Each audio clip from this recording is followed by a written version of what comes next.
अस्सलाम वालेकुम वरहमतुल्लाहि वबरकातुह। अच्छा भाई, अब हमें शुरू करनी है इम्यूनोलॉजी। अब ये इम्यूनोलॉजी को पढ़ाने का ख्याल कैसे आया? वो इस तरह आया कि जब मैं खुद अपने स्टेप 1 की तैयारी कर रहा था तो मुझे कोई ऐसा रिसोर्स नहीं मिल रहा था कि मुझे इस तरीके से इम्यूनोलॉजी पढ़ा दे कि जिस तरीके से एफए में लिखी हुई है, और उसकी जो तफसील है वो सिर्फ और सिर्फ मेरे स्टेप 1 और फिर बाद में FCPS 1 के एग्ज़ाम तक लिमिटेड रहे। इतनी इम्यूनोलॉजी मुझे पढ़नी है। तो ये जो सीरीज है इसके अंदर हम इम्यूनोलॉजी को पढ़ेंगे और इस हद तक पढ़ेंगे कि हमारे लिए इम्यूनोलॉजी समझना आसान भी हो, और हम सिर्फ इतनी इम्यूनोलॉजी पढ़ें जितनी हमारे एग्जाम्स के लिए काफ़ी है। बेजा तफसील के अंदर हम ना जाए। ठीक है, वैसे तो इम्यूनोलॉजी बहुत तफसीली टॉपिक है। तो जो हमारी रेफरेंस बुक है जिसको अब मैं फॉलो करूंगा वो होगी फर्स्ट एड। मैं फर्स्ट एड की तरतीब में चलूंगा और बिल्कुल उसी तरीके से जो कॉन्सेप्ट्स उसमें बयान किए गए हैं, मेरी कोशिश होगी कि उनको आसान तरीके से समझा सकूं। ठीक है,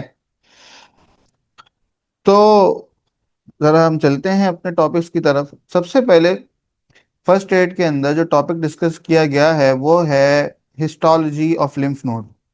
तो हम क्या करते हैं, हमने ये जो नोट्स बनाए हैं इनको आसान करके बनाया हुआ है समझने के लिए।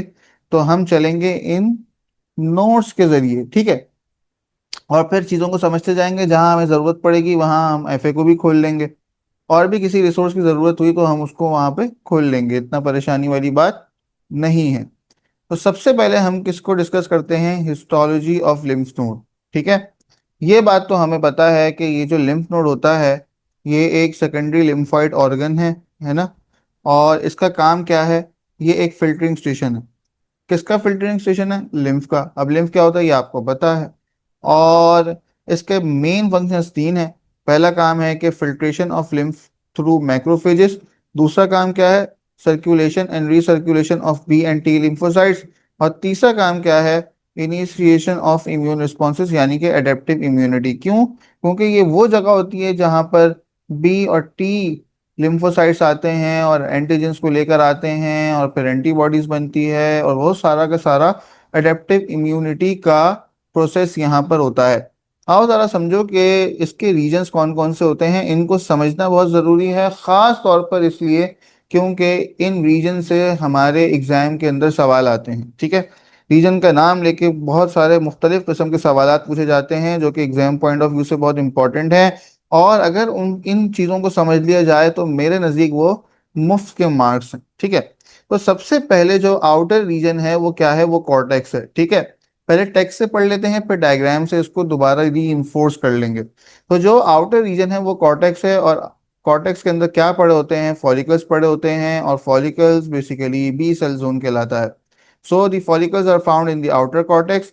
अब दो तरह के फॉलिकल्स होते हैं, एक होते हैं प्राइमरी फॉलिकल, दूसरे होते हैं सेकेंडरी फॉलिकल। जो प्राइमरी फॉलिकल होते हैं ये वो फॉलिकल्स होते हैं जिसके अंदर जो बी सेल्स होते हैं उनको हम नाइव बी सेल्स कहते हैं। और ये वो बी सेल्स हैं जो कि मुंतजर हैं कि कोई एंटीजन आए और हम डिफ्रेंशिएट होकर एक्टिव बी सेल्स के अंदर कन्वर्ट हों।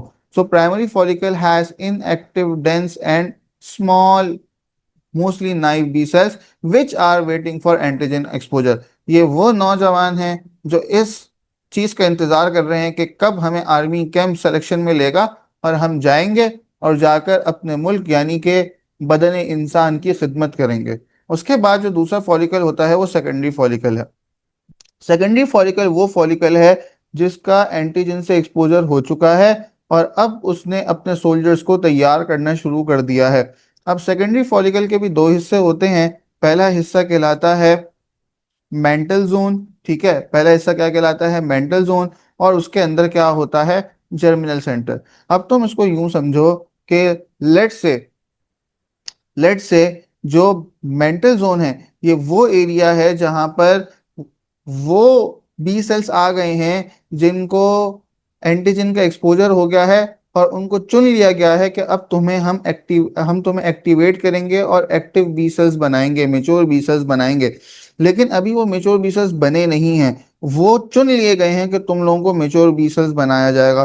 तो मेंटल जोन के अंदर वो बी सेल्स हैं जो कि अभी तक एक्टिव तो नहीं हुए हैं, लेकिन वो इंतजार कर रहे हैं कि अब हमें एक्टिव होने के लिए चुन लिया गया है, हम एक्टिव कब होंगे। और जैसे ही वो जर्मिनल सेंटर में जाएंगे, वो एक्टिवेटेड बी लिम्फोसाइट्स बन जाएंगे।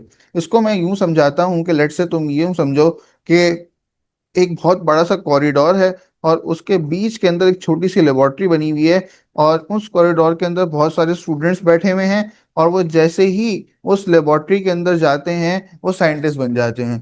तो बेसिकली ये जो बाहर का पूरा कॉरिडोर है, जिसमें बहुत सारे स्टूडेंट्स इस इंतजार में बैठे हैं कि हमें कब लेबोरेटरी के अंदर बुलाया जाएगा ताकि हम साइंटिस्ट बने, तो ये कॉरिडोर बेसिकली मेंटल जोन है। और जैसे ही वो उसके अंदर जाते हैं, उस लैब के अंदर जाते हैं जो कि जर्मिनल सेंटर है बीच में है, तो वो अंदर जाकर साइंटिस्ट बन जाते हैं।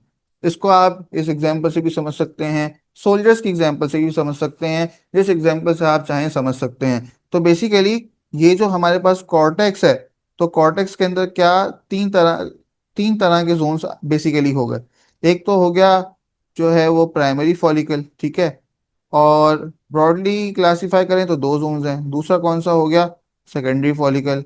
और फिर सेकेंडरी फॉलिकल के अंदर भी कितने जोन्स हैं, सेकेंडरी फॉलिकल के अंदर भी दो जोन्स हैं। एक आपके पास कौन सा है, मेंटल जोन, और एक कौन सा है, मार्जिनल जोन, ठीक है। कभी कभी एग्जाम में बहुत अगर मुश्किल बने, बल्कि इस तरह का पास पेपर्स के अंदर भी सवाल मौजूद होगा, और अगर आप थोड़ा सा गौर करें तो इसके ऊपर आपके कहीं ना कहीं किसी एग्जाम में इस तरह का सवाल बना होगा। तो जो मेंटल जोन है वो आउटर रीजन है, ठीक है, और वो कैसा होता है, वो डार्कर होता है। और जो मार्जिनल जोन है वो इनर रीजन है, और वो कैसा होता है, वो पेल होता है। अब सवाल ये है कि जो मेंटल जोन है वो डार्क क्यों है, और मार्जिनल जोन जो है जो मार्जिनल जो मेंटल जोन है वो, सॉरी मार्जिनल जोन लिख दिया मैंने गलती से, ये क्या है, ये जर्मिनल सेंटर, ठीक है, sorry germinal centre. Germinal centre क्या है, वो इनर जोन है, और वो क्या होगा, वो पेल होगा, ठीक है। सवाल ये है कि मेंटल जोन डार्क क्यों है और जर्मिनल सेंटर पेल क्यों है। मैंने क्या कहा, मेंटल जोन के अंदर कौन है, मेंटल जोन के अंदर बहुत सारे सेल्स हैं, और वो सेल्स वो हैं जो कि तैयार बैठे हुए हैं कि अब हम जर्मिनल सेंटर में जाएंगे और मेच्योर हो जाएंगे। अब एक बात जरा ये समझो कि वो सेल्स जो कि डिवाइडिंग स्टेज में होता है, डिवाइडिंग स्टेज में होता है, जाहिर सी बात है, जो डिवीजन हो रही होती है, सेल डिवीजन हो रही होती है, वो किसकी हो रही होती है, वो डीएनए और डीएनए की हो रही होती है। हमने पढ़ा है कि जो माइटोसिस हो रही होती है उसके अंदर डीएनए की माइटोसिस हो रही होती है। तो होता ये है कि जो मेंटल जोन के अंदर बी सेल्स हैं उनके पास डीएनए बहुत ज्यादा है, उनके पास क्या बहुत ज्यादा है, डीएनए बहुत ज्यादा है। और डीएनए जो है वो एसिड होता है। अब ये अजीब सी बात कह दी मैंने, आपको पता है कि उसके पास फॉस्फेटिक एसिड होता है, और डीएनए के अंदर इस फॉस्फेटिक एसिड होने की वजह से एसिडिक प्रॉपर्टीज होती हैं। तो जब हम डाई डालते हैं, कौन सी डाई, हमें पता है हमें स्टेनिंग के लिए कुछ डाइस का इस्तेमाल करना पड़ता है। तो जब हम डाई डालते हैं तो बेसिक डाई वो क्या करती है, वो जाकर डीएनए के इन एसिडिक मॉलिक्यूल्स की तरफ अट्रैक्ट होती है और उसको डार्क कलर दे देती है, ठीक है। और जो जर्मिनल सेंटर है वो सेल्स डिवाइड हो चुके हैं, और अब उनका साइटोप्लाज्म बहुत बड़ा है, और जो साइटोप्लाज्म होता है उसके अंदर प्रोटीन्स बहुत होती हैं, और proteins are basic in nature. तो मुझे पता है कि एसिडिक अमाइनो एसिड्स भी होते हैं, बेसिक अमाइनो एसिड्स भी होते हैं, लेकिन मोस्ट ऑफ द टाइम जो साइटोप्लाज्म में प्रोटीन्स होती हैं वो बेसिक नेचर की होती हैं। तो जब हम डाई डालते हैं तो यहाँ पर जो एसिडिक डाई है वो अट्रैक्ट होती है प्रोटीन्स की तरफ, और उसको लाइटर कलर देती है। जो एसिडिक डाई होती है वो लाइट होती है, और जो बेसिक डाई होती है वो डार्क होती है, ठीक है। तो आपने नाम भी पढ़े होंगे इन डाइस के, एक हेमाटोक्सिलिन होती है और एक ईओसिन होती है। तो बेसिकली जो जो जर्मिनल सेंटर है उसके अंदर क्या है, साइटोप्लाज्म बहुत है, साइटोप्लाज्म के अंदर क्या है, प्रोटीन्स बहुत हैं, और ये किसको अट्रैक्ट कर रही हैं, एसिडिक डाई को। दैट्स वाई हम ये कहते हैं कि जो जर्मिनल सेंटर होता है वो पेल होता है, किसकी वजह से, एसिडोफिलिक नेचर की वजह से। यानी कि एसिडिक डाई को अपनी तरफ अट्रैक्ट करने की वजह से वो क्या होता है, एसिडोफिलिक होता है। और जो एसिडोफिलिक डाई होती है वो क्या होती है, पेल कलर देती है। इस तरह हमने क्या कहा जो डीएनए होता है वो एसिडिक नेचर का होता है, और जब वो एसिडिक नेचर का होता है तो वो बेसिक डाई को अपनी तरफ अट्रैक्ट करता है। इसी वजह से हम कहते हैं कि ये जो डीएनए या न्यूक्लियस होता है वो क्या होता है, वो बेसोफिलिक होता है। और जब वो बेसिक फिलिक होता है तो उसका कलर क्या होता है, डार्क होता है। इसको मैं समझाता भी इस तरीके से हूँ कि लेट से तुम ये इमेजिन करो कि एक बहुत बड़ा सा हॉल है जिसके अंदर बहुत सारे स्टूडेंट्स बैठे हुए हैं, ठीक है। एक बहुत बड़ा ऑडिटोरियम है जिसमें बहुत सारे स्टूडेंट्स बैठे हुए हैं, और तुम क्या करते हो, तुम पीछे से जाके उन स्टूडेंट्स की, हॉल के पीछे से जाके उन स्टूडेंट्स की एक तस्वीर खींचते हो। जब तुम उस स्टूडेंट्स की एक तस्वीर खींचोगे तो तुम्हें ऐसा लगेगा कि उस तस्वीर के अंदर 100, 150, 200 बच्चों के तुम्हें क्या नजर आएंगे, सर नजर आएंगे। और तुम्हें पता है कि उसकी वजह जो तस्वीर है वो उन सर के बालों की वजह से कैसी नजर आएगी, वो बहुत डार्क डार्क सी नजर आएगी। तो बेसिकली होता क्या है कि ये जो मेंटल जोन होता है इसके अंदर भी बहुत सारे बी सेल्स हैं जो कि एक्टिवली डिवाइड होकर तैयार बैठे हुए हैं कि वो क्या एक्टिवली डिवाइड हो रहे हैं ताकि वो जर्मिनल सेंटर्स में जाकर खुद अपनी एक्टिवेटेड फॉर्म में वहां बैठ सके। तो बेसिकली इस वजह से वो जगह जो है वो तुम्हें कैसी नजर आती है, बहुत ज्यादा डार्क नजर आती है। और कुछ चूजन सोल्जर्स सोल्जर्स होते हैं जिनको चूज कर लिया जाता है, या वो चूजन साइंटिस्ट होते हैं जिनको चूज कर लिया जाता है, जो कि जर्मिनल सेंटर में जाते हैं, वो एक्टिव होते हैं। तो वो कैसे हो जाते हैं, वो लाइट हो जाते हैं, उनका स्ट्रेस कम हो गया भाई, अब हमें आर्मी वालों ने चूज कर लिया है, लैब वालों ने हमें एज अ साइंटिस्ट बनने के लिए चूज कर लिया है। अब उनका स्ट्रेस क्या हो चुका है, वो बिल्कुल खत्म हो चुका है, लाइट वेट हो चुके हैं। तो उनका जो कलर होता है वो क्या होता है, लाइट होता है, यानी कि पेल होता है। That's all about germinal centre and mental zone. तो भाई कॉर्टेक्स के अंदर दो तरह के फॉलिकल्स होते हैं, primary follicle, secondary follicle. Primary follicle में इनएक्टिव बी सेल्स होते हैं जिसको नाइव बी सेल्स कहते हैं। सेकेंडरी फॉलिकल के अंदर जर्मिनल सेंटर होता है, मेंटल जोन होता है।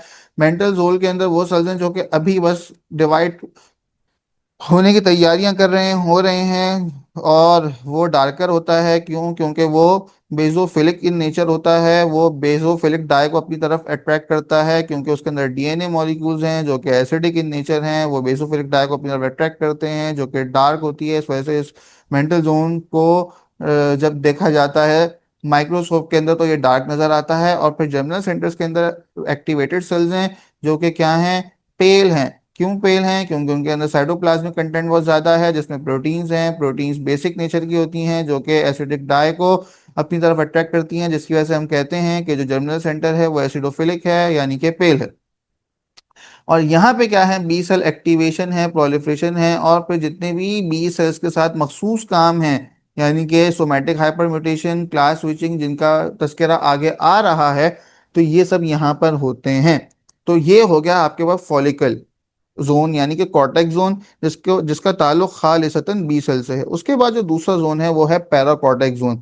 पैराकॉर्टेक्स जोन बेसिकली कॉर्टेक्स के अराउंड होता है। पैरा का मतलब अराउंड, कॉर्टेक्स का मतलब, पैराकॉर्टेक्स मतलब कॉर्टेक्स के अराउंड।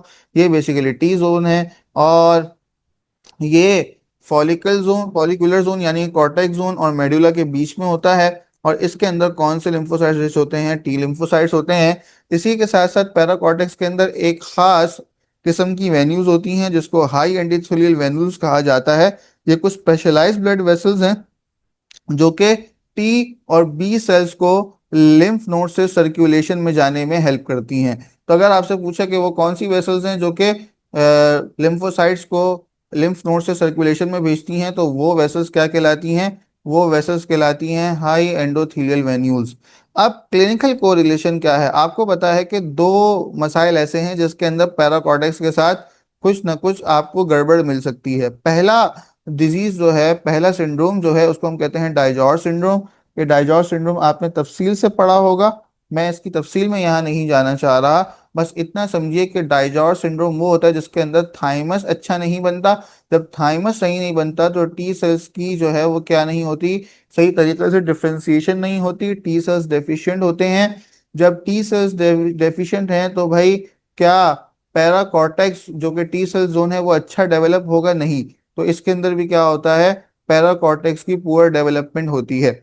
इसी तरीके से अगर कोई वायरल इन्फेक्शन हो, for example Epstein Barr virus की जो है वो मिसाल किताबों में जिक्र की जाती है, तो उसके अंदर क्या होता है कि टी सेल प्रोलिफरेशन बहुत ज़्यादा होती है। जब टी सेल प्रोलिफरेशन बहुत ज़्यादा होती है तो ये जो पैराकॉर्टेक्स जोन है इसकी हाइपरप्लेजिया हो जाती है।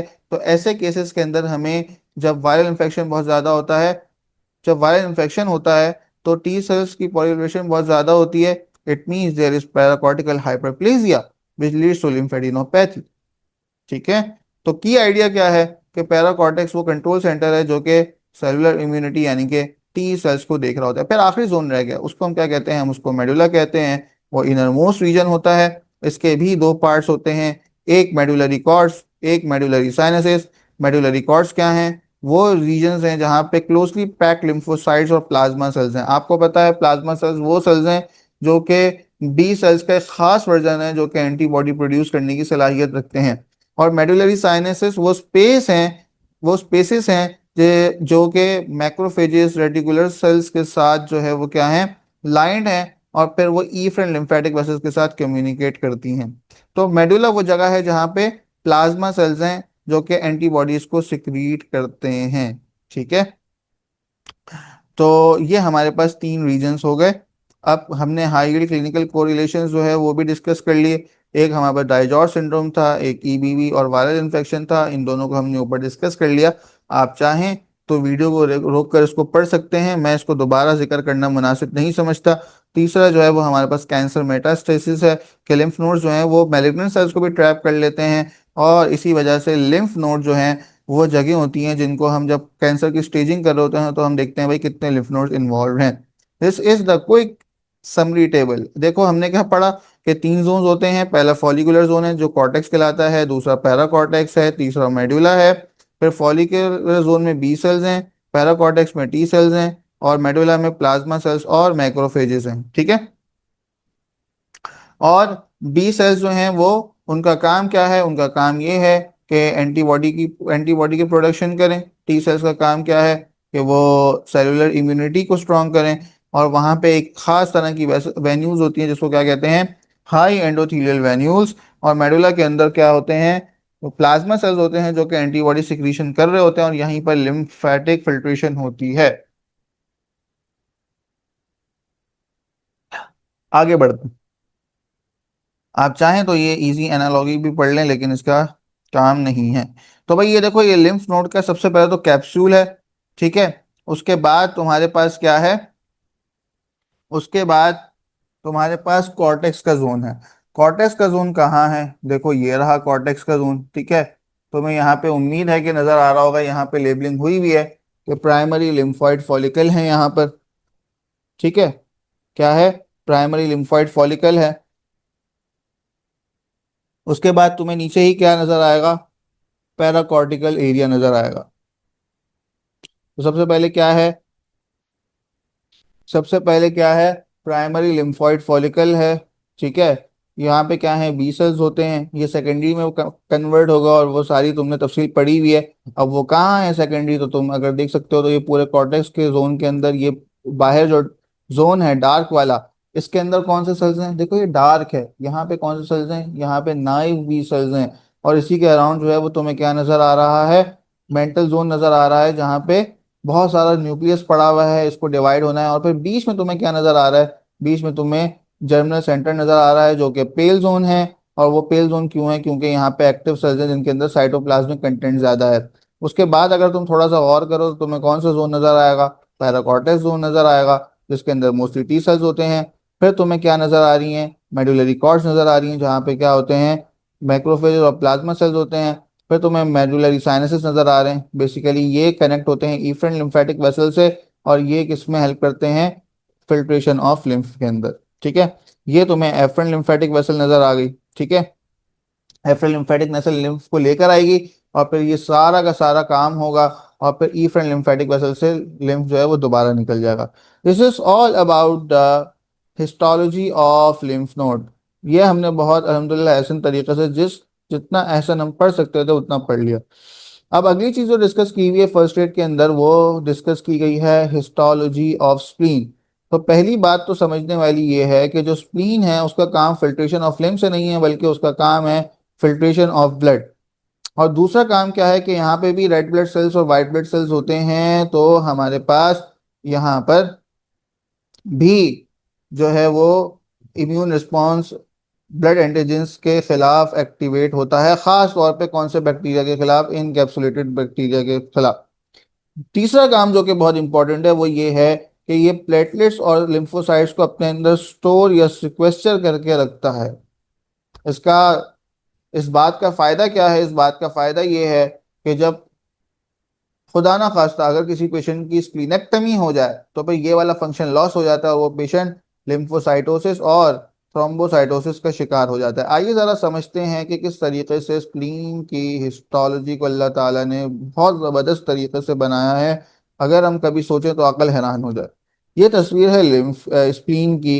अच्छा, अब अगर आप देखें तो स्प्लीन को हम जो है वो तीन हिस्सों में डिवाइड करते हैं। पहली चीज जो है वो इसकी कैप्सूल है। दूसरा, कैप्सूल से अंदर उसके बाद अंदर जो है वो आपको कुछ इन्वेजिनेशंस नजर आ रही होंगी, ठीक है, इंडेंटेशंस नजर आ रही होंगी, इसको हम क्या कहते हैं, ट्रेबिक्यूली कहते हैं। और तीसरा जो है वो पैरेन्काइमा होता है। Now parenchyma is divided into two parts. One is the white pulp, second is the red pulp. तो याद रखने का तरीका बहुत आसान है। White pulp is for W और उसके अंदर WBCs होते हैं। रेड पल्प का ताल्लुक RBC से होता है। इसको याद रखना कुछ भी मुश्किल नहीं है। अब जरा समझते हैं कि इसके अंदर किस तरीके से जोन्स होते हैं। यहाँ पर एक आर्टरी है, ठीक है, इसको आप मुख्तलिफ नाम दे सकते हैं। इसको आप ट्रेबिकुलर आर्टरी भी कह दें। ये सेंट्रल आर्टरी है बेसिकली। स्प्लीनिक आर्टरी से सेंट्रल आर्टरी बनी और वो फिर ट्रेबिक्यूली के अंदर पेनिट्रेट करती चली गई। तो ये आप इसको ट्रेबिकुलर आर्टरी कहते हैं कि ट्रेबिक्यूली के अंदर ट्रेवल कर रही है। यहाँ पे भी ट्रेबिक्यूली है। अब पहला हिस्सा वो है कि आपको यहाँ पर एक लिम्फोइड शीथ मिलती है जो कि इस आर्टरी के अराउंड होती है, इस आर्टीरियोल के अराउंड होती है। यहाँ पर एक शीथ होती है जिसको हम क्या कहते हैं, पेरी आर्टीरियोलर लिम्फोइड शीथ। इसको अगर आप किताबों में देखें तो आपको लिखा हुआ मिलता है पेल्स। तो ये क्या होती है, पेरी आर्टीरियल लिम्फोइड शीथ। और ये वो जगह होती है जहाँ पे कौन होते हैं, वो T सेल्स होते हैं। दूसरी जगह अगर आप देखें तो आपको उसी तरीके का फॉलिकल नजर आएगा जैसा फॉलिकल हमने कहाँ देखा था, जैसा कि हमने लिम्फ नोड में देखा था। और मजे की बात यह है कि यहाँ पर भी फॉलिकल जो हैं उनके अंदर बी सेल्स होते हैं। और बी सेल्स जो हैं वो एक्टिव बी सेल्स कहाँ पड़े होते हैं, वो जर्मिनल सेंटर में पड़े होते हैं। और उसके अराउंड जो है वो कौन सा जोन होता है, वो मेंटल जोन होता है। अलबत्ता स्प्लीन के अंदर लिम्फ नोड के मुकाबले में T सेल्स और B सेल्स के दरमियान एक और जोन होता है जिसको हम क्या कहते हैं, उसको हम कहते हैं marginal zone which serves as a margin between the PALS and the follicles.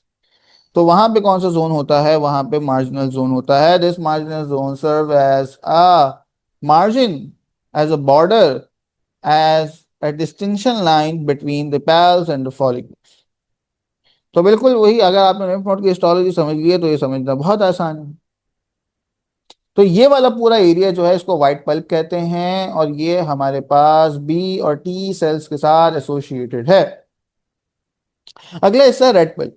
Red pulp में आपको दो चीजें नजर आ रही हैं। एक तो ये ओपन स्पेसेस नजर आ रही हैं, ठीक है, इनको क्या कहते हैं, साइनोसॉइड्स कहते हैं। और एक आपको रेटिकुलर फाइब्रस नेटवर्क नजर आ रहा है, इसके ऊपर हमारे पास कुछ चैनल्स होते हैं और ये फिर हमारे पास, इसके ऊपर हमारे पास कुछ सेल्स होते हैं और ये पूरा रेडिकुलर नेटवर्क, फाइब्रस नेटवर्क और वो सेल सब मिलके क्या बनते हैं, कॉर्ड्स बनते हैं। और उन कॉर्ड्स को एक खास नाम दिया जाता है, ठीक है। ये कुछ चीजों के साथ मिलके क्या बनाता है, कॉर्ड्स बनाता है। Reticular fibrous network itself cord नहीं है, ये कुछ सेल्स के साथ मिलके कॉर्ड्स बनाता है। और वो कॉर्ड्स खास नाम रखती हैं, उनको कहा जाता है कॉर्ड्स ऑफ बिलिरथ।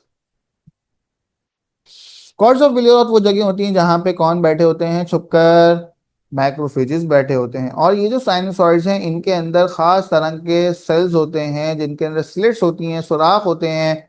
वो सेल्स क्या कहलाते हैं, स्टेव सेल्स कहलाते हैं। कौन से सेल्स कहलाते हैं, स्टेव सेल्स कहलाते हैं।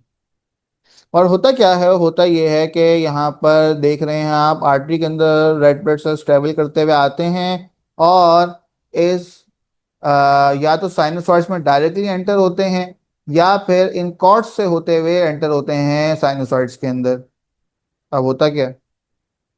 होता ये है कि अगर आरबीसी की मेम्ब्रेन सही है तो वो इन साइनोसाइड्स के अंदर स्टेव सेल्स हैं जिनके अंदर सुराख हैं, उनसे उसके उसके उसके दरमियान से स्क्वीज होते हुए निकल जाते हैं। लेकिन अगर आरबीसी की मेम्ब्रेन डैमेज है तो क्या होता है, वो फंस जाते हैं और उनको वहीं तबाह बर्बाद कर दिया जाता है। ये जो डायरेक्ट ब्लड आर्टरी के थ्रू होता हुआ डायरेक्ट साइनोसॉइड्स में गया, बीच में कॉर्ड्स नहीं आई, ऐसी सर्कुलेशन को कहा जाता है ओपन सर्कुलेशन। ठीक है। और कभी कभी ये होता है कि क्या होता है कि पहले वो कॉर्ड्स तक गया, कॉर्ड्स के अंदर जो मैक्रोफेज छुपे हुए बैठे थे उन्होंने उनका मुआयना किया, देखा कहीं कोई डीएनए के रेमनेंट्स तो नहीं है, कहीं कोई और मसला तो नहीं है। तो वो क्या कर देते हैं, वो पेटिंग करते हैं। पेटिंग करते हैं। पेटिंग जो करते हैं तो उसके अंदर क्या होता है, जब वो पेटिंग करते हैं तो उसके अंदर क्या होता है कि वो फ्रेगमेंट्स वगैरह सब रिमूव कर दिए जाते हैं। अब होता क्या है, होता ये है कि अगर उसके अंदर कभी कभी कुछ डीएनए के फ्रेगमेंट्स हैं या कुछ है तो उनको खत्म कर दिया जाता है, उन फ्रेगमेंट्स को, उस प्रोसेस को पेटिंग कहते हैं, और फिर आगे बढ़ाया जाता है। ठीक है। तो ये प्रोसेस पूरा हो रहा है, इस सर्कुलेशन को कहते हैं क्लोज सर्कुलेशन के भाई, ये जो है सही है। हो सकता है मैंने उलट बोल दिया हो, लेकिन अभी ऊपर टेक्स्ट में देख लेते हैं कि ओपन सर्कुलेशन, बल्कि हाँ सॉरी, ये वाली जो सर्कुलेशन है जिसमें ब्लड डायरेक्टली साइनोसॉइड्स में जा रहा है ये क्लोज सर्कुलेशन है। और वो सर्कुलेशन जिसमें कॉर्ड्स के जरिए होते हुए जा रहा है वो क्या सर्कुलेशन है, वो ओपन सर्कुलेशन है। ठीक है। तो मैं अपने पुराने अल्फाज क्या करता हूँ, पुराना बयान वापस लेता हूँ, वो मनसूख हो गया, उसके बदले में नया बयान आ गया। ठीक है। तो ये क्लोज सर्कुलेशन है और ये कैसी सर्कुलेशन है, ये ओपन सर्कुलेशन है। ठीक है। हो सकता है कि आप जो है वो देख रहे हो कि यहाँ पे लिखा हुआ है और ये फिर भी अपनी आंखें फाड़ फाड़ कर नहीं देख रहे, तो भाई मेरा ध्यान समझाने की तरफ है। अब आ जाते हैं नोट्स की तरफ।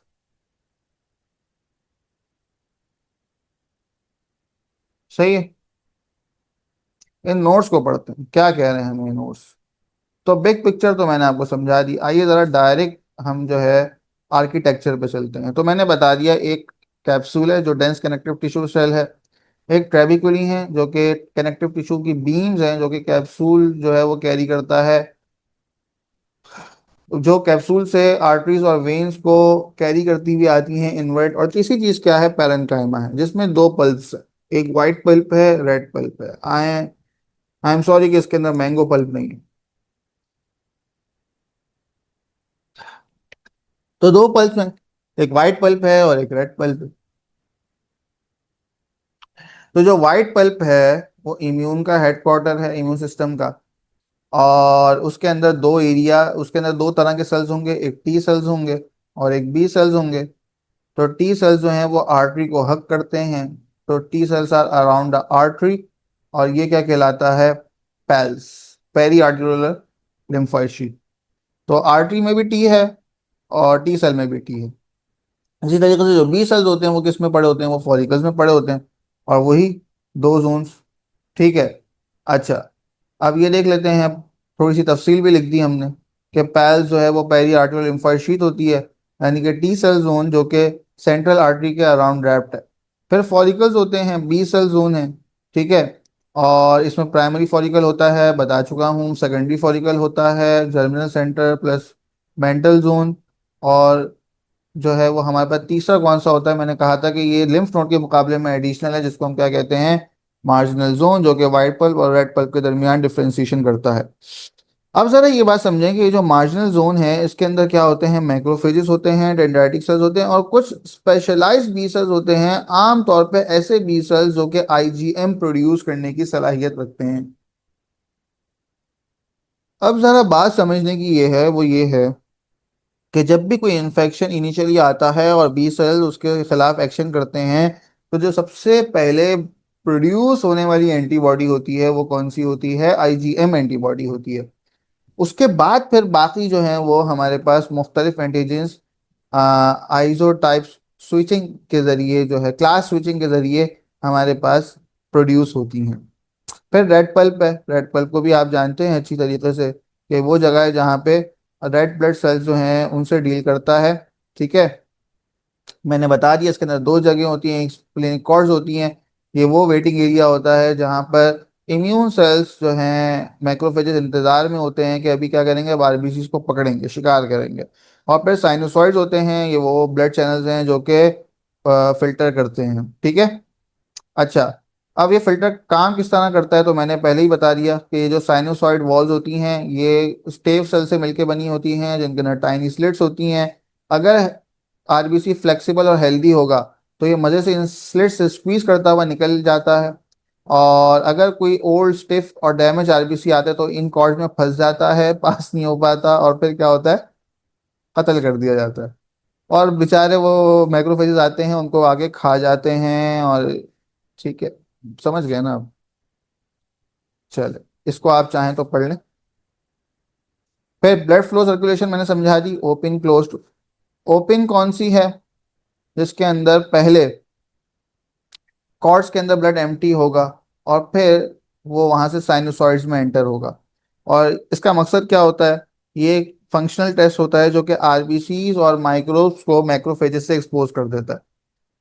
और क्लोज सर्कुलेशन क्या होती है, जिसके अंदर डायरेक्टली साइनोसॉइड से कनेक्ट होती हैं आर्टीरियोल्स, ठीक है। तो कोर फंक्शन क्या हुआ, दो कोर फंक्शन हुए। पहला फंक्शन इम्यून सिस्टम के साथ कोऑर्डिनेशन करके चलना, यानी कि वो किसका है, वो वाइट पल्प और मार्जिनल जोन का है। और दूसरा काम क्या हुआ, फिल्ट्रेशन हुआ, जो कि किसका काम है, ये रेड पल्प का काम है। अगर खुदा ना खासा स्प्लीनिक डिसफंक्शन हो जाए, जो कि दो तरीकों से हो सकता है, एक तो ये कि हमें किसी वजह से स्प्लेनेक्टमी करनी पड़ी, और कुछ पेशेंट होते हैं जैसे कि सिकल सेल डिजीज के पेशेंट जिनमें ऑटो स्प्लीनिया जिनमें ऑटो स्प्लीनेक्टमी हो जाती है, उनके साथ क्या क्या मसाइल हो सकते हैं, देखो। सबसे पहला मसला क्या हुआ, सबसे पहला मसला ये हुआ कि जो वाइट पल्प है उसके अंदर मार्जिनल जोन ने इनिशियली कौन सी एंटीबॉडीज प्रोड्यूस करनी थी, आईजीएम एंटीबॉडीज। तो आईजीएम एंटीबॉडीज नहीं बनेंगी। अब आईजीएम एंटीबॉडी का एक खास काम ये होता है कि वो क्लासिक कॉम्प्लीमेंट पाथवे को एक्टिवेट करता है, जिसको इंशाल्लाह हम आगे पढ़ेंगे। अब ये नहीं होगा, जिसकी वजह से C3b नहीं बनेगा, जिसकी वजह से आपके पास ऑप्सोनाइजेशन नहीं होगी, और इनकैप्सुलेटेड ऑर्गेनिजम्स की अच्छी तरह से क्लियरेंस नहीं हो पाएगी। Classical complement pathway encapsulated organisms के खिलाफ काम करने का एक बेहतरीन हथियार अल्लाह ताला ने हमारी बॉडी को दिया है, हमारे इम्यून सिस्टम को दिया है। वो हथियार अगर नायाब हो जाए और नापीद हो जाए तो फिर क्या होगा, फिर हमारे पास इनकैप्सुलेटेड ऑर्गेनिजम्स की वजह से इन्फेक्शन का खतरा बढ़ जाएगा। इस वजह से हम उन ऑर्गेनिजम्स के खिलाफ क्या करते हैं, वैक्सीनेट करते हैं। उसके अंदर तीन मशहूर हैं जिनको आप याद रखते हैं शिन से, if you don't treat them they can break your shin, ठीक है। उसमें पहला कौन सा है, सेप्टोकोकस नमूनिया, दूसरा कौन सा है, हीमोफिलस इन्फ्लुएंजा, तीसरा कौन सा है, निजेरिया मेनिंजाइटिस। और दूसरा मसला क्या होगा कि आरबीसीज के ऊपर जो डीएनए रेमनेंट्स थे और उसकी जो मेम्ब्रेन की वजह से स्टिफनेस को ख़त्म करने की सलाहियत थी, अब वो ख़त्म हो गई क्योंकि रेड पल्प नहीं है। वो सारी जो हमने मचाने बना के रखी हुई थी, मचान समझते हैं आप, कि वो जो सोल्जर्स छुप के बैठते हैं और फिर हमला करते हैं दुश्मन के ऊपर, तो वो मचान जो हमने बना के रखी हुई थी वो अब हमसे खो गई, ठीक है। और उसकी वजह से क्या होगा कि डीएनए रेमनेंट्स वाले आरबीसीज घूमते रहेंगे, और उन बॉडीज को क्या कहते हैं, हॉविल जॉली बॉडीज। और इसी तरीके से खराब मेम्ब्रेन वाले आरबीसीज घूमते रहेंगे, जिसकी वजह से हमें क्या मिलेंगे, टारगेट सेल्स मिलेंगे। और चूंकि सिक्वेस्ट्रेशन ऑफ थ्रोम्बोसाइट्स और लिम्फोसाइट्स नहीं हो रही थी, इसलिए थ्रोम्बोसाइटोसिस और लिम्फोसाइटोसिस हो रही है। और इनकैप्सुलेटेड ऑर्गेनिजम्स भी दनदनाते फिर रहे हैं और कह रहे हैं रोक सको तो रोक लो, स्क्रीन चली गई है, ठीक है। अब आ जाइए जरा हम समरी की तरफ चलते हैं। तो हमारे पास मुख्तलिफ रीजन्स थे, ये दो जो हैं वो हम, ये तीन जो हैं वो हमारे पास क्या हैं, ये वाइट पल्प के रीजन्स हैं, और ये हमारे पास रेड पल्प है, ठीक है, बल्कि ये रेड पल्प है, ठीक है। और ये हमारे पास अलग है, और ट्रेविकुले ये कनेक्टिव टिश्यू बीम्स हैं विद वेसल्स, ये जो कि स्ट्रक्चरल सपोर्ट देती हैं, वेसल्स को कैरी करती हैं। रेड पल्प जो कॉर्ड्स और साइनसाइड्स हैं उनमें मैक्रोफेजेस और आरबीसी का काम होता है। आरबीसी की फिटनेस का टेस्ट होता है और एबनॉर्मल आरबीसी को रिमूव कर दिया जाता है। पैल्स के अंदर टी सेल्स होते हैं जो कि ब्लड एंटीजन के खिलाफ सेलुलर इम्यून रिस्पॉन्स करते हैं। फॉलिकल्स के बी सेल्स होते हैं जिसके अंदर जर्मिनल सेंटर के अंदर class switching plus affinity maturation होती है, क्योंकि जर्मिनल सेंटर वो एरिया जिसमें एक्टिवेटेड बी सेल्स हैं, और एक्टिवेटेड बी सेल्स की ये सलाहियतें हैं कि उनके अंदर क्लास स्विचिंग और एफिनिटी मैचुरेशन होती है। ये क्या होती हैं, ये इसकी तफसील आगे आ रही है। मार्जिनल जोन के अंदर मैक्रोफेजेस होते हैं, एंटीजन प्रेजेंटिंग सेल्स होते हैं, आईजीएम-बी सेल्स होते हैं, और ये क्या करते हैं, ये अगर कोई फॉरेन बॉडी आ जाए तो इसके खिलाफ क्या करते हैं, क्लासिक कॉम्प्लीमेंट एक्टिवेशन पाथवे को एक्टिवेट कर देते हैं। तो अल्हम्दुलिल्लाह ये हमारे पास होगी स्प्लीन।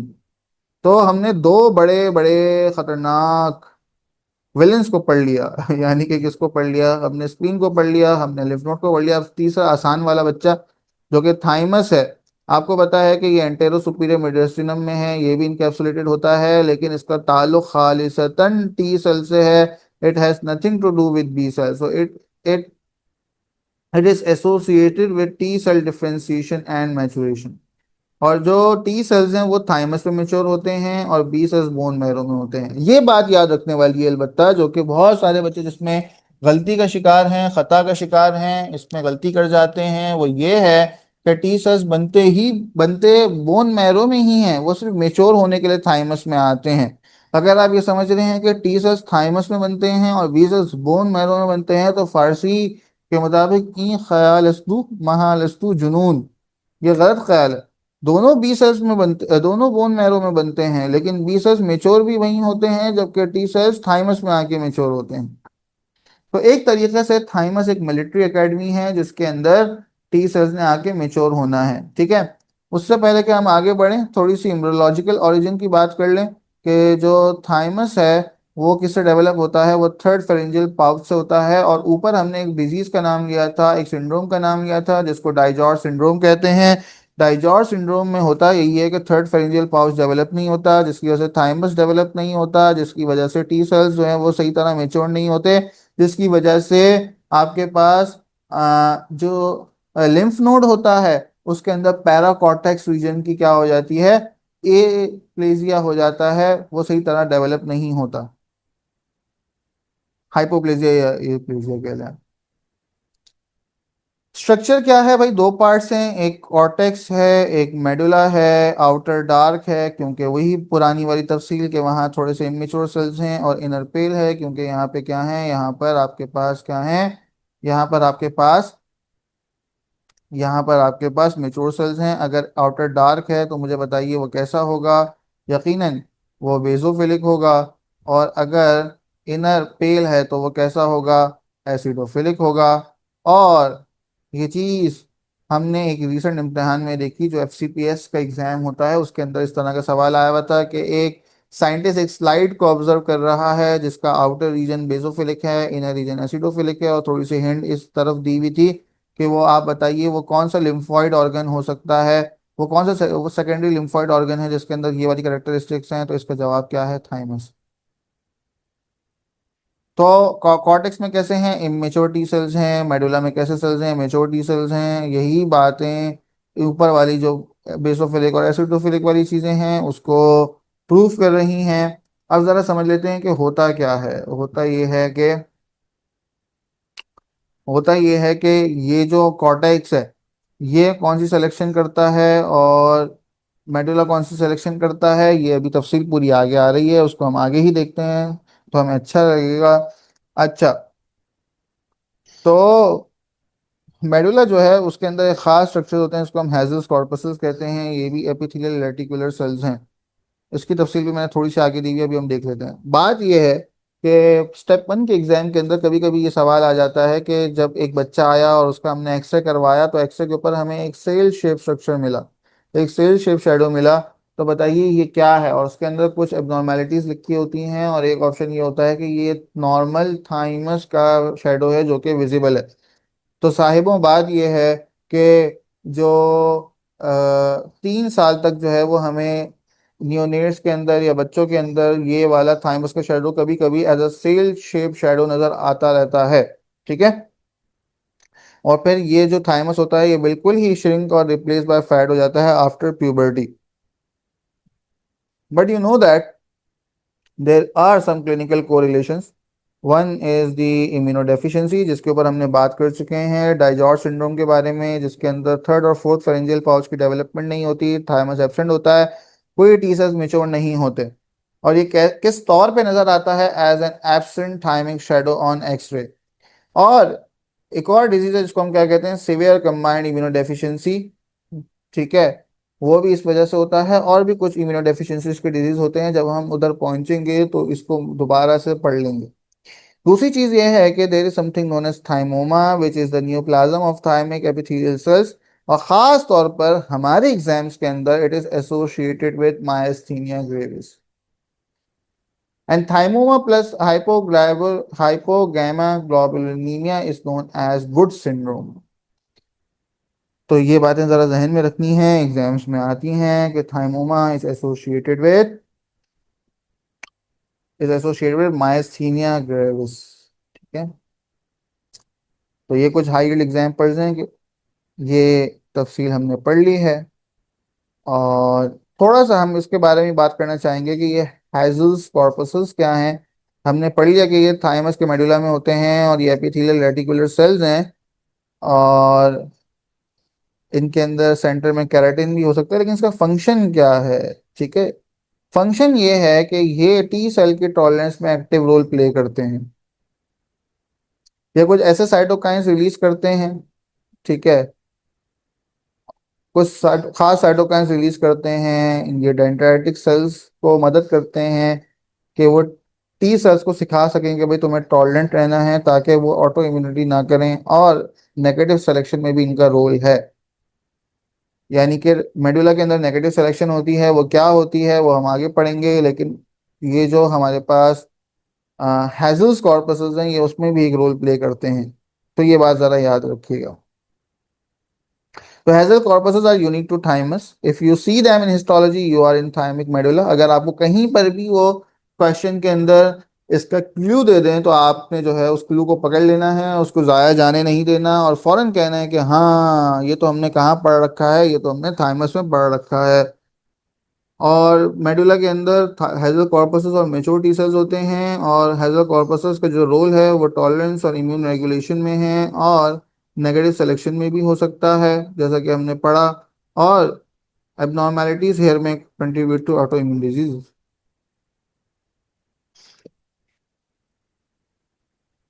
तो खुशखबरी ये है कि हमने तीनों की क्या पढ़ ली? हमने तीनों की हिस्टोलॉजी पढ़ ली।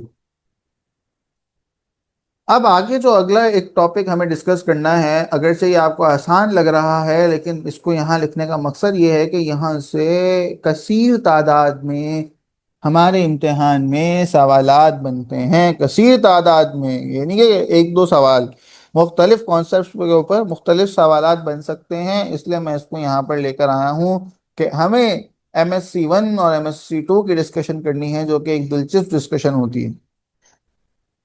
सो MSc 1 जो है उसके अंदर जो HLA टाइप्स हैं वो सिंगल लेटर्स से होती हैं, HLA-A, HLA-B, HLA-C। और जो MSc 2 होते हैं उनके अंदर जो है वो टू लेटर्स से होती है, HLA-DP, HLA-DQ, HLA-DR। उसको याद रखना कुछ मुश्किल नहीं है, 1 में 1 लेटर होगा, 2 में 2 लेटर होंगे। अब ये पहली बात याद रखने वाली है, जिसके ऊपर बार बार एग्जाम में सवाल बनता है, वो ये है कि जो MSc 1 है वो CD8 के साथ बाइंड करती है, यानी कि साइटोटॉक्सिक टी सेल के साथ, और MSc 2 जो है वो CD4 के साथ बाइंड करती है, यानी कि हेल्पर टी सेल के साथ। ये बुनियादी बातें हैं कि CD8 जो है वो साइटोटॉक्सिक टी सेल होता है और CD4 हेल्पर टी सेल होता है। अगरचे इनकी तफसील मैं मज़ीद आगे की स्लाइड्स में अभी थोड़ी देर में लेकर आने वाला हूँ। तो इसका मेमोरी हुक जो कि बहुत मशहूर है, वो ये है कि आपको फाइनल नंबर 8 लेकर आना होता है। CD8 MSc 1 से बाइंड करता है तो फाइनल आंसर 8 होगा। इसी तरीके से CD4 MSc 2 से इंटरेक्ट करता है तो फाइनल आंसर 8 होगा। अगर आप एग्जाम में खुदा ना खास्ता भूल जाएं तो ये 8 वाला फॉर्मूला याद रखें। स्ट्रक्चर की बात करें, दोनों के स्ट्रक्चर में भी फर्क है। MSc 1 के अंदर एक लॉन्ग चेन होती है जिसको हम अल्फा चेन कहते हैं, और एक शॉर्ट चेन होती है जिसको हम कहते हैं बीटा 2 माइक्रोग्लोबुलिन। जबकि MSc 2 के अंदर दो इक्वल चेन्स होती हैं, एक अल्फा होती है एक बीटा होती है, दोनों ही लॉन्ग होती हैं, कोई शॉर्ट नहीं होती। और ये जो अल्फा चेन होती है ये अल्फा वन अल्फा टू में डिवाइड होती है। इसी तरीके से जो बीटा चेन है ये बीटा वन बीटा टू में डिवाइड होती है। आइए जरा स्ट्रक्चर की तरफ चलते हैं, नीचे स्ट्रक्चर भी बना हुआ है। तो ये देखो, ये एक ब्लू कलर की एक लॉन्ग चेन है और ये छोटी सी बीटा टू माइक्रोग्लोबुलिन चेन है। तो ये जो बड़ी चेन है इसको अल्फा चेन कहते हैं, फिर इसके तीन पार्ट्स हैं, alpha one alpha two alpha three. इसी तरीके से ये जो हमारे पास है ये कौन सी है, ये अल्फा और बीटा है। Alpha alpha one alpha two में है और beta beta one beta two में है। तो ये MSC वन का स्ट्रक्चर है जिसके अंदर एक बड़ी एक छोटी है। और ये MSC टू का स्ट्रक्चर है जिसके अंदर एक बड़ी और दूसरी भी बड़ी। ठीक है, कोई छोटी वोटी नहीं है। ये बात होती है। अच्छा, अब जरा अगर हम आगे चलें, इसमें लिखा हुआ है आपको डायग्राम में शायद कि एक लॉन्ग चेन एक शॉर्ट चेन का ज्यादा है, लेकिन बस आपने इतना याद रखना है कि एक अल्फा चेन होती है एक बीटा चेन होती है, दोनों इक्वल साइजेस की होती हैं। अब जरा ये देखो कि ये एक्सप्रेशन कहाँ कहाँ होती है इनकी। MSC वन आपको हर न्यूक्लिएटेड सेल में मिलेगा, प्लेटलेट्स में भी मिलेगा, लेकिन RBC में नहीं मिलेगा क्योंकि वो न्यूक्लिएटेड नहीं है। आसान सी बात। लेकिन जो MSC2 है वो सिर्फ और सिर्फ एंटीजन प्रेजेंटिंग सेल्स की सरफेस के ऊपर आपको नजर आती है। यानी कि MSC2 जो है वो एक खास कार्ड है, आइडेंटिटी कार्ड, जो कि पुलिस वालों को मिलता है, सोल्जर्स को मिलता है। जबकि हर शख्स के पास अपना अपना एक कार्ड है। ठीक है, वो MSC वन है, और जो खास कार्ड है जो कि खास लोगों को मिला हुआ है वो क्या है, MSC2 है। इसको याद रखना भी मुश्किल नहीं है। फंक्शन क्या है? फंक्शन ये है कि जो MSC वन चूंकि हर सेल के पास है तो ये बेसिकली एंडोजीनस एंटीजेंस को अपने ऊपर एक्सप्रेस करते हैं। यानी कि वो एंटीजेंस जो कि सेल के अंदर पहुंच गई हैं, जैसे वायरल प्रोटीन्स या ट्यूमर एंटीजेंस। आपको बताया कि वायरस जो है जब इंटरेक्ट करता है सेल के साथ तो अपनी प्रोटीन्स को अंदर भेज देता है कि वो अंदर जाके तबाही फैलाएं।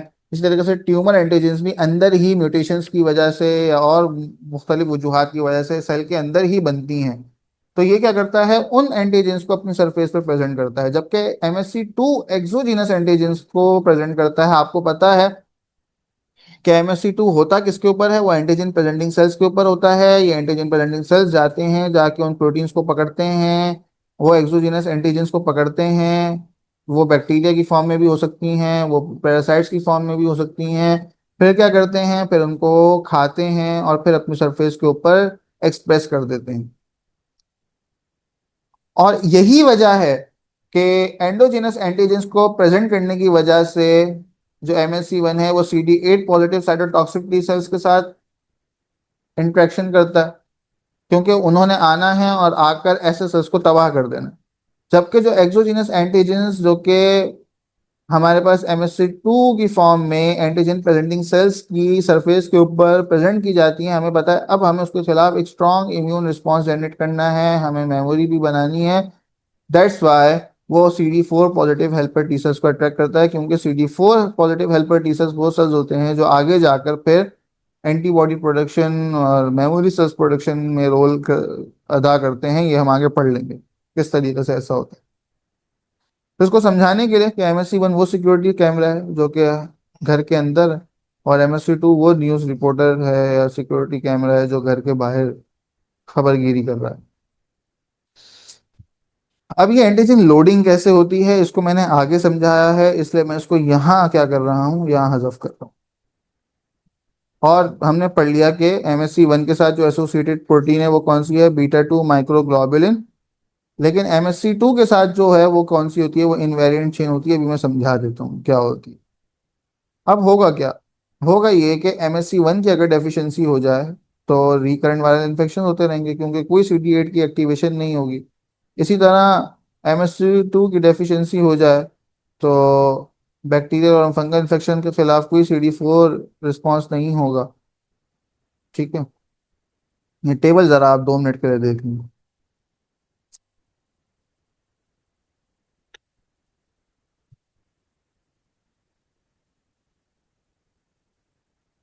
ये टेबल मैं आपको पूरा समझा चुका हूँ, 3 पॉइंट्स रह गए जो समझाए नहीं है मैंने। लोडिंग वाले 2 पॉइंट्स कि ये और ये क्या है, और ये इनवेरिएंट चेन क्या होती है, जरा समझो। अब जरा इसको मैं यहाँ पे एक छोटी सी डायग्राम के जरिए समझाता हूँ। होता यह है कि लेट से ये सेल है आपके पास, और इसके अंदर ये वो प्रोटीन है जो कि वायरल प्रोटीन है। और ये कौन सी प्रोटीन है? ये वो प्रोटीन है जो कि कैसी है, जो कि एंडोजीनस है। अब जैसे ही इस प्रोटीन को देखा, हमारी सेल के अंदर भी एक छोटी सी पुलिस है, उसका क्या नाम है, प्रोटियाजोम। ये प्रोटियाजोम आएगा और इसको क्या कर देगा, तोड़ देगा। अब ये जो है ये ऐसे छोटे छोटे फ्रेगमेंट्स में टूट गया, ये प्रोटीन छोटे छोटे फ्रेगमेंट्स में टूट गई, वायरल प्रोटीन। यहाँ पे एक ऑर्गेनिल होता है जिसको हम क्या कहते हैं, रफ एंडोप्लाज्मिक रेटिकुलम। तो इन पेप्टाइड्स को इस रफ एंडोप्लाज्मिक रेटिकुलम में जो है वो मूव कर दिया जाता है।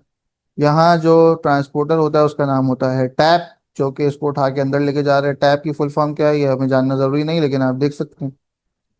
और होता क्या है कि इन रफ एंडोप्लाज्मिक रेटिकुलम में प्रोटीन्स बन रही होती हैं। आपको पता है रफ एंडोप्लाज्मिक रेटिकुलम में प्रोटीन्स बनती हैं। तो वो प्रोटीन्स जो इसके अंदर बननी है, उनमें एक प्रोटीन होती है MHC1।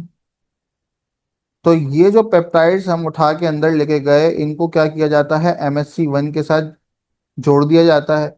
MHC1 की सरफेस के ऊपर क्या किया जाता है, इन प्रोटीन को जो है वो, इन प्रोटीन को क्या कर दिया जाता है, एक्सप्रेस कर दिया जाता है। और फिर ये MHC1 इन प्रोटीन को लेकर सरफेस के ऊपर आ जाती है और एक्सप्रेस कर देती है, और CD8 पॉजिटिव टी सेल को अपनी तरफ दावत देती है कि आ बैल मुझे मार। यही होगी ना भाई दावत, कि मुझे मारो, खत्म कर दो। तो एक तरीके से बड़े कॉज के लिए अपने आप को खत्म कर दो। एनीवेज, तो ये आपको समझ आ गया होगा कि प्रोटियोसोम ने क्या किया, इन पेप्टाइड्स को डिग्रेड किया। फिर इन पेप्टाइड्स को रफ एंडोप्लाज्मिक रेटिकुलम में ट्रांसपोर्ट किया गया बाय टैप ट्रांसपोर्टर। और फिर ये जो पेप्टाइड्स थे इनको रफ एंडोप्लाज्मिक रेटिकुलम में MHC1 के साथ जोड़ दिया गया। और फिर ये कॉम्प्लेक्स जो है वो गोल्जी से होता हुआ सेल सरफेस पे आता है, और ये CD8 positive cytotoxic T cell को ये प्रेजेंट कर देते हैं। ये हो गई हमारे पास एंडोजीनस पाथवे की, एंटीजन लोडिंग की समरी। अब आ जाते हैं एक्सोजीनस एंटीजन के साथ क्या होता है। ठीक है, एक्सोजीनस एंटीजन जो है वो हमें पता है कि वो सिर्फ और सिर्फ ऐसे कंपाउंड्स को छेड़ती है जो कि क्या होते हैं, वो एंटीजन प्रेजेंटिंग सेल होते हैं। और ये आमतौर पे क्या होते हैं, खाने पीने के शौकीन मैक्रोफेजेस। ठीक है, तो ये मैक्रोफेज ने क्या किया, देखा कि भाई एक एक्सोजीनस एंटीजन घूम रही है, तो ये होशियार हो गया और इसने क्या किया, खप खप खप खप खप खप खप उसको खा लिया। जब ये इसको खाता है तो ये अपने अंदर निगलता है। आपको पता है कि फैगोसाइटोसिस का प्रोसेस होता है। तो जब ये इसको खाता है, अपने अंदर निगलता है, तो वहां पर एक चीज बना लेता है ये, जिसको हम क्या कहते हैं, ये इसने खा लिया है उस प्रोटीन को ना, ये प्रोटीन इसके अंदर है। तो इस चीज को हम क्या कहते हैं, एंडोजोम। क्या कहते हैं, एंडोजोम। और आपको पता है, ये आपने बचपन से पढ़ा हुआ है कि जो है एंडोजोम के साथ आके लाइजोजोम मिल जाता है ना, ये भी पढ़ा हुआ है। और ये लाइजोसोम क्या करता है, इसके अंदर एंजाइम्स फेंकता है जो क्या करते हैं, इस प्रोटीन को तोड़ देते हैं। तो होता क्या है कि इस एंडोजोम के अंदर अब क्या हुआ है, इस एंडोजोम के अंदर ये जो एक्सोजिनस प्रोटीन आई थी वो ब्रेक डाउन हो चुकी है। ठीक है,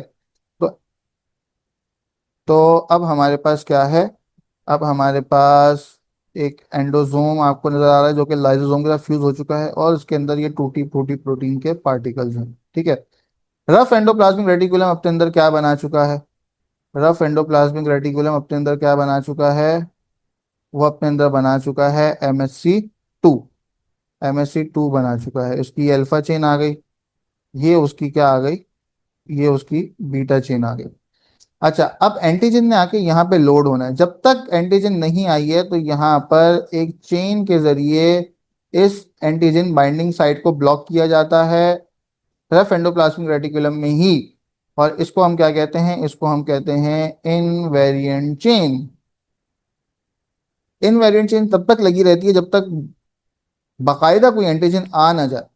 एंटीजन जब आती है तो ये इनवेरिएंट चेन अपनी जगह से हटती है, ठीक है। तो ये क्या है, ये MsC2 मॉलिक्यूल है, ये अल्फा चेन है, ये बीटा चेन है, ठीक है। माजर इतनी गंदी डायग्राम के लिए, लेकिन अब मैं क्या करूं, बात को समझाना भी तो है। अब जरा क्या होता है, होता ये है कि ये अपने पास ये जो अपनी MsC2 है, ये MsC2 कहाँ भेज देती है, ये भेज देती है एसिडिफाइड एंडोसोम में। तो MsC2 को भेज दिया जाता है एसिडिफाइड एंडोसोम में। और एसिडिफाइड एंडोसोम में दूसरी जो चीज उन एंजाइम्स का शिकार होती है, वो होती है इनवेरिएंट चेन। इस इनवेरिएंट चेन को वो एंजाइम्स तोड़ देते हैं। कौन से एंजाइम, जो लाइसोसोम के एंजाइम्स हैं, पेप्टिडेसेस वगैरह इस इनवेरिएंट चेन को भी तोड़ देते हैं। तो जब इस इनवेरिएंट चेन को एंडोसोम में तोड़ दिया गया, तो क्या हुआ, ये जगह खाली हो गई। और ये जो छोटे छोटे छोटे छोटे पेप्टाइड्स यहाँ पे बनाए गए थे, वो इसकी सरफेस के ऊपर अपलोड कर दिए जाते हैं। और फिर फाइनली क्या होता है, फाइनली ये होता है कि इसको इसको MsC2 को सरफेस के ऊपर जाके जो है वो प्रेजेंट कर दिया जाता है विद एंटीजन, और कहा जाता है कि CD4 पॉजिटिव टी सेल आओ मेरी तरफ, मेरे पास तुम्हारे लिए क्या है, एंटीजन। अब मैं इस पूरे को समराइज दोबारा जल्दी से कर देता हूँ मुख्तसरन।